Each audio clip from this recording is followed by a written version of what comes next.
अभी हम लोग ये इंपॉर्टेंस ऑफ गॉस लॉ को समझेंगे। जैसा कि आप जानते हैं कि गॉस लॉ के अनुसार इलेक्ट्रिक फ्लक्स का वैल्यू जो है क्यू बाई एप्सिलॉन नॉट होता है, लेकिन पहले से भी हम लोग ये सब जानते हैं कि इलेक्ट्रिक फ्लक्स का एक और फार्मूला है जिसका वैल्यू ये cos थीटा होता है। तो दोनों फार्मूला जो है वैलिड है, लेकिन ये फार्मूला बहुत इजी फार्मूला है, इससे इजी कैलकुलेशन हो जाएगा। लेकिन इस फार्मूला के लिए आपको इलेक्ट्रिक फील्ड और एरिया का वैल्यू और angle between the area and electric field, तीन चीज का नॉलेज होना जरूरी है। ओके, तो इसी को अभी हम लोग समझेंगे ये तीन डायग्राम से कि कैसे जो है हम लोग अगर गॉस लॉ का यूज करेंगे तो इजिली इलेक्ट्रिक फ्लक्स निकल जाएगा, लेकिन इस फार्मूला का यूज करेंगे तो कैलकुलेशन सेम आएगा, वैल्यू सेम आएगा, लेकिन थोड़ा सा कॉम्प्लिकेटेड होगा। जैसा कि आप यहाँ देख सकते हैं कि ये एक सिलिंड्रिकल बॉडी है जिसको यूनिफॉर्म इलेक्ट्रिक फील्ड में रखा गया है। तो यहाँ पर अगर आप गॉस लॉ का यूज करेंगे तो इलेक्ट्रिक फ्लक्स का वैल्यू जीरो होगा, क्योंकि इसके अंदर में कोई भी चार्ज मौजूद नहीं है, जीरो चार्ज है। तो इस क्यू की जगह पर जीरो पुट करेंगे तो जीरो बाई एप्सिलॉन नॉट का वैल्यू जीरो हो जाएगा। लेकिन अगर आप इस फॉर्मूला से इसको कैलकुलेशन करना चाहते हैं तो आप यहाँ देख सकते हैं कि यहाँ पर तीन टाइप का सरफेस है, ये क्रॉस सेक्शनल एरिया, ये क्रॉस सेक्शनल एरिया है, और यहाँ पर ये कर्व सरफेस एरिया सिलेंडर में। ठीक है, जैसा कि आप ये भी एक सिलेंडर जैसा ही है, इधर को क्रॉस सेक्शनल एरिया बोलेंगे, इधर को क्रॉस सेक्शनल एरिया, और ये जो है ये कर्व सरफेस एरिया है। तो यहाँ पर जो है तीन टाइप का एंगल बनेगा इस फेस के लिए, इस क्रॉस सेक्शनल एरिया के लिए, वन के लिए जो है इलेक्ट्रिक फील्ड का डायरेक्शन और सरफेस एरिया का डायरेक्शन दोनों एक दूसरे के एंटी पैरेलल है, और इसलिए यहाँ पर एंगल जो है 180 डिग्री होगा। और यहाँ पर जो है इलेक्ट्रिक फील्ड लाइंस और सरफेस एरिया का डायरेक्शन दोनों जो है सेम है, तो यहाँ पर एंगल जो है 0 डिग्री होगा। और यहाँ पर जो है सरफेस का डायरेक्शन और इलेक्ट्रिक फील्ड का डायरेक्शन एक दूसरे के परपेंडिकुलर है, तो यहाँ पर 90 डिग्री होगा। तो इस तरह जो है यहाँ पर तीन सरफेस है, और तीनों का जब इलेक्ट्रिक फ्लक्स का सम करेंगे आप, तो ये तीनों को φ1 प्लस φ2 प्लस φ3 अगर आप फाइंड आउट करेंगे और सभी को जोड़ेंगे तो आपको जो है इलेक्ट्रिक फ्लक्स का वैल्यू जीरो आ जाएगा, क्योंकि यहाँ पर cos 180 का वैल्यू -1 होता है, cos 0 का वैल्यू 0, और cos 0 का वैल्यू 1 और cos 90 का वैल्यू 0 होता है। तो इस तरह जब आप इसको ऐड करेंगे तो आपको फाई टोटल का वैल्यू 0 आ जाएगा। ठीक है, और यहाँ पर देखते हैं तो इस सरफेस के लिए भी इलेक्ट्रिक फ्लक्स का वैल्यू 0 होगा, क्योंकि इसके अंदर में कोई भी चार्ज इनक्लोज नहीं है, ये चार्ज जो है बाहर में है, और इसलिए जो है इसका इलेक्ट्रिक फ्लक्स जो है 0 होगा। लेकिन अगर आप इस फॉर्मूला से फाइंड आउट करना चाहते हैं तो यहाँ पर आप ये समझ सकते हैं कि जितना इलेक्ट्रिक फील्ड लाइन्स है इसमें इंटर कर रहा है, उतना ही इलेक्ट्रिक फील्ड लाइन्स इसमें लीव कर रहा है, इसलिए इसलिए नेट इलेक्ट्रिक फील्ड लाइन्स जो है एक तरह से 0 है। तो इस तरह जो है हमारा वैल्यू जो है इलेक्ट्रिक फ्लक्स का वैल्यू यहाँ पर भी 0 है।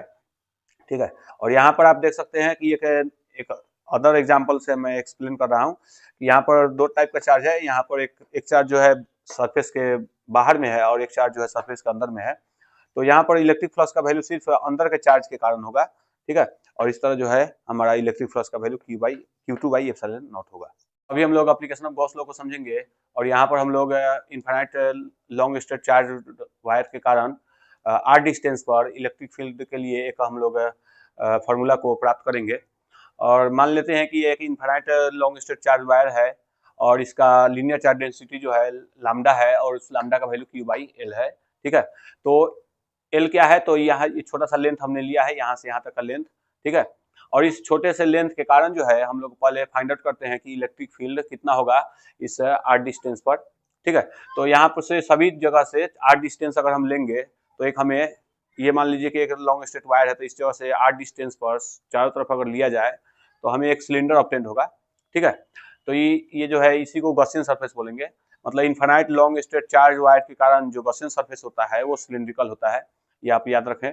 और यहाँ पर सिलेंडर बना, तो यहाँ पर हमें क्या करना है कि इलेक्ट्रिक फ्लक्स निकालना है, टोटल इलेक्ट्रिक फ्लक्स पहले हम लोग इसका निकालते हैं कि इस L लेंथ ऑफ वायर के कारण जो है टोटल इलेक्ट्रिक फ्लक्स कितना होगा। तो यहाँ पर जो है आप देख सकते हैं कि यहाँ पर इलेक्ट्रिक फ्लक्स जो है इस सरफेस के कारण होगा जो क्रॉस सेक्शनल एरिया है, और ये भी एक क्रॉस सेक्शनल एरिया है, इसके कारण होगा इलेक्ट्रिक फ्लक्स, और ये सब कर्व सरफेस एरिया है और इसके कारण इलेक्ट्रिक फ्लक्स होगा। तो तीनों के इलेक्ट्रिक फ्लक्स को हम लोग सम कर देंगे तो टोटल इलेक्ट्रिक फ्लक्स निकल जाएगा। तो यहाँ पर आप देख सकते हैं कि इलेक्ट्रिक फील्ड का डायरेक्शन और सरफेस का डायरेक्शन के बीच में 90 डिग्री एंगल है, और यहाँ पर भी इलेक्ट्रिक फील्ड और सरफेस के डायरेक्शन के बीच में 90 डिग्री है।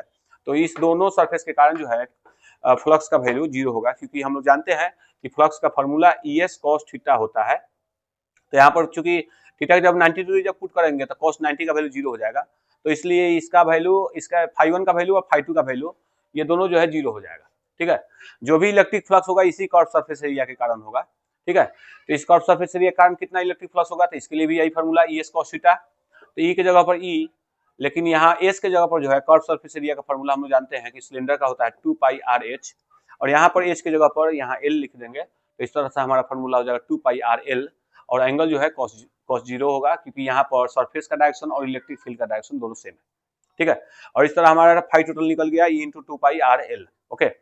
और अगर हम गॉस लॉ का यूज करें तो हमारा टोटल इलेक्ट्रिक फ्लक्स जो है Q/ε0 होता है। तो यहाँ पर आप देख सकते हैं दोनों का LHS सेम है, तो इस तरह दोनों का RHS भी सेम हो जाएगा। तो हमारा एक ये फॉर्मूला आया।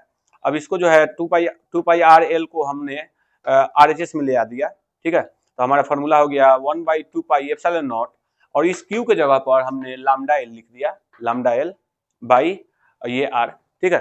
L से L कट गया, ठीक है। तो हमारा फॉर्मूला मिला E = 1/2πε0 लैम्डा बाई R और इस तरह ये जो है मैग्नीट्यूड निकालने का फॉर्मूला हो गया इस R डिस्टेंस पर इस इनफाइनाइट वाट के कारण, ठीक है। तो अगर आप इसको लिखना चाहते हैं कि वेक्टर फॉर्म में क्या होगा फॉर्मूला, तो ये फॉर्मूला है 1/2πε0 lambda by R n cap, and here n cap is the direction of the curved surface area, okay. And from this formula we can say that the electric field due to infinite long straight wire is inversely proportional to 1/r.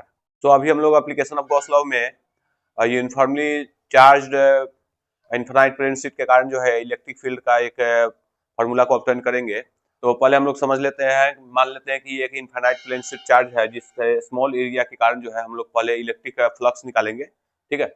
और इसी electric flux के help से हम लोग electric field का formula हम लोग derive कर सकते हैं। तो इस छोटे से एरिया के कारण जो है इलेक्ट्रिक फ्लक्स जो होगा लेफ्ट साइड में भी होगा और राइट साइड में भी होगा। यहाँ पर दो पॉइंट हमने मान लिया, यहाँ पर इलेक्ट्रिक फील्ड इलेक्ट्रिक फ्लक्स और इस पॉइंट पर इलेक्ट्रिक फ्लक्स, दो पॉइंट पर इलेक्ट्रिक फ्लक्स हम लोग निकालते हैं। तो इसका टोटल इलेक्ट्रिक फ्लक्स जो होगा φ1 + φ2 होगा और इस तरह φ1 की जगह पर E cos 0 और φ2 की जगह पर E cos 0 होगा, क्योंकि इसी स्मॉल एरिया के कारण निकालना है हमें। और यहाँ पर आप देख सकते हैं कि इस एरिया का डायरेक्शन और इस इलेक्ट्रिक फील्ड का डायरेक्शन दोनों के बीच में 0 डिग्री एंगल है और इस एरिया और इस इलेक्ट्रिक फील्ड का डायरेक्शन जो है दोनों के बीच में 0 डिग्री एंगल है और cos 0 का वैल्यू 1 होता है। तो इस तरह हमारा फाई टोटल का वैल्यू जो है 2E हो जाएगा, ठीक है। लेकिन हम लोग जानते हैं गॉस लॉ से कि फाई टोटल का वैल्यू Q/ε0 होता है। तो इस तरह हमारा अब यहाँ पर क्या करेंगे हम लोग, Q के जगह पर क्या लिखेंगे, सिग्मा A, ओके। क्यों? क्योंकि सरफेस चार्ज डेंसिटी जो है उसका फॉर्मूला Q/A होता है। तो इस छोटे से एरिया का भी सरफेस चार्ज डेंसिटी सेम होगा। तो सिग्मा इक्वल टू Q/A। तो इस तरह से Q बराबर क्या हो जाएगा, सिग्मा। इस तरह से हमें ये मालूम चल गया कि इस छोटे से एरिया में जो टोटल चार्ज होगा वो सिग्मा A के बराबर होगा। और इस तरह Q के जगह पर अगर हम सिग्मा A पुट करेंगे तो हमारा ये वैल्यू आएगा। और यहाँ पर आप देख सकते हैं कि दोनों का LHS सेम है, क्योंकि ये भी टोटल इलेक्ट्रिक फ्लक्स है, ये भी टोटल इलेक्ट्रिक फ्लक्स है, तो दोनों का LHS सेम, तो दोनों का RHS भी सेम होगा। तो इस तरह से 2E का वैल्यू जो है सिग्मा A/ε0 होगा। ए से ये कैंसिल आउट, तो E का वैल्यू जो है सिग्मा/2 ε0 होगा और इसका वेक्टर फॉर्म जो है ये होता है। इससे ये मालूम चला कि इलेक्ट्रिक फील्ड का डायरेक्शन जो होता है यूनिफॉर्मली चार्ज्ड प्लेन शीट के कारण जो होता है वो along the direction of surface area होता है, ठीक है। और इलेक्ट्रिक फील्ड का वैल्यू जो है डिस्टेंस पर डिपेंड नहीं करता है। इलेक्ट्रिक फील्ड का value uniformly charge plane sheet के कारण जो है ओनली डिपेंड्स करता है उसके सरफेस चार्ज डेंसिटी पर, उससे डिस्टेंस पर डिपेंड नहीं करता है, ठीक है। और ये आप एक पॉइंट याद रखें कि अगर क्वेश्चन हो कि electric field due to uniformly charged infinite plane thin sheet, यहाँ पर अगर थिन शीट रहे तो उस समय इलेक्ट्रिक फील्ड का फॉर्मूला जो है सिग्मा/ε0 होता है। तो अभी हम लोग electric field due to uniformly charged thin spherical shell के बारे में पढ़ेंगे। और यहाँ पर आप देख सकते हैं पहले से मैंने डायग्राम बना दिया हुआ है कि ये एक स्फेरिकल सेल है। स्फेरिकल सेल मींस इसका अंदर का पोर्शन जो है होलो है और इसका रेडियस r है। और अगर इसमें कोई भी चार्ज होगा ना तो वो जो है सरफेस पर प्रेजेंट रहेगा, क्योंकि चार्ज में रिपल्सन होता है। तो जो भी चार्ज है इसके अंदर वो चाहेगा कि दूर हम जितना हो सके उतना रहे, तो इसलिए वो जो है सरफेस पर फैल जाता है और इसलिए चार्ज सिर्फ सरफेस पर पाया जाएगा, अंदर में कोई चार्ज नहीं है। और हमें यहाँ पर क्या करना है, इलेक्ट्रिक फील्ड निकालना है चार्ज्ड थिन स्फेरिकल सेल के कारण outside the spherical shell, on the surface of the spherical shell and inside the shell. And here you can see, यहाँ पर जो है बाहर में जो है इलेक्ट्रिक फील्ड का वैल्यू जो है 1/4πε0 Q/r² होगा। यहाँ r क्या है, तो सेंटर से इस P पॉइंट का बीच का डिस्टेंस है। ये मैंने जो डिराइव किया है ये कैसे किया है, तो ये जो है गॉस लॉ से इलेक्ट्रिक फ्लक्स हो गया और ये जो है जनरल फार्मूला इलेक्ट्रिक फ्लक्स का, तो दोनों जो है एक ही चीज का फार्मूला हुआ, तो दोनों इक्वल होगा। और इस तरह हम लोग जो है ई का फार्मूला निकाल लिए और यहाँ पर हमने गॉस लॉ का यूज किया है। और दूसरा अब अगर इलेक्ट्रिक फील्ड अगर हमें निकालना है सरफेस पर, तो यहाँ पर भी हम लोग general formula of electric flux बराबर गॉस लॉ के अनुसार जो फार्मूला होता है उसको हम लोग यूज कर सकते हैं। और इस तरह हमारा फिर से फार्मूला आ गया 1/4 Q बाई आर स्क्वायर। ये आर स्क्वायर क्या है, तो यहाँ से यहाँ तक का डिस्टेंस। लेकिन ये फार्मूला जो है पूरा कंप्लीट फार्मूला नहीं है। अगर यहाँ पर हम देखें तो यहाँ पर जो सरफेस है इसका, अगर सरफेस चार्ज डेंसिटी सिग्मा होगा, तो इस तरह Q के जगह पर हम लोग लिख सकते हैं सिग्मा इंटू 4πr²। 4πr² क्या है, तो इसका स्फेरिकल सेल का सरफेस एरिया हुआ। ठीक है, सिग्मा क्या है, तो सरफेस चार्ज डेंसिटी। Q की जगह पर अगर सिग्मा 4πr² इस जगह पुट करेंगे तो हमारा आर स्क्वायर से आर स्क्वायर कट जाएगा, 4π से 4π कट जाएगा, तो बचेगा कितना, सिग्मा बाई एप्सिलॉन नॉट। तो इस तरह हमारा क्या निकला कि इस सरफेस पर, किसी भी स्फेरिकल सेल के सरफेस पर जो इलेक्ट्रिक फील्ड होता है उसका value sigma by epsilon not होता है।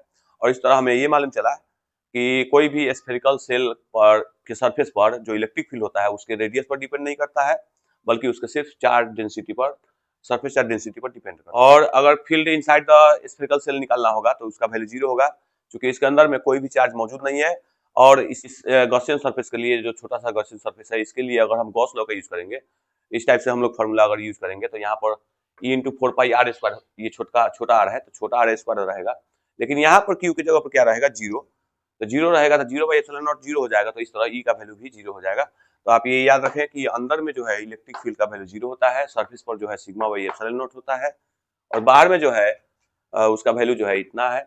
मतलब क्या है कि बाहर में जो भी इलेक्ट्रिक फील्ड निकालेंगे हम लोग सेंटर से उसका डिस्टेंस निकाल के, और जो जनरल फार्मूला होता है इलेक्ट्रिक फील्ड का, उस फार्मूला में हम यूज करके हम लोग इलेक्ट्रिक फील्ड का वैल्यू निकाल सकते हैं।